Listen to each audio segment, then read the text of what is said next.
तो यहाँ पर मैंने फ्रेश जो रोज़ पेटल्स लिए हैं, इनको आपने अच्छे से जैसे साफ जो पेटल्स हैं वो अलग कर लेनी है और अच्छे से 2-3 बार साफ पानी में हम इसको वॉश कर लेंगे।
पाँच से 10 मिनट हो गए हैं अब बॉईल होते हुए, और स्लो फ्लेम पे हम पका रहे हैं। तो आप देख पा रहे हैं जैसे बबल्स आने शुरू हो गए। तो अब हम गैस को करेंगे बंद।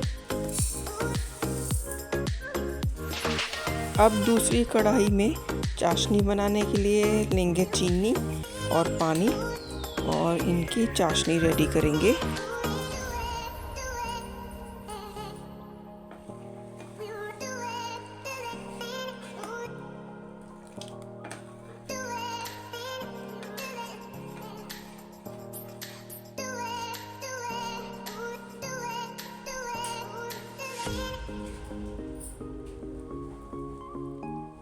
अब ऐड करेंगे दूध। तो ये दूध हम डाल रहे हैं इसलिए क्योंकि जो चीनी है वो उसमें जितनी भी गंदगी होगी ना वो झाग के ज़रिए निकल जाएगी। हमको साथ साथ जो झाग है ऊपर गंदी आ रही है उसको रिमूव करते रहना साथ साथ।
हमें एक तार की जो है चाशनी रेडी करनी है।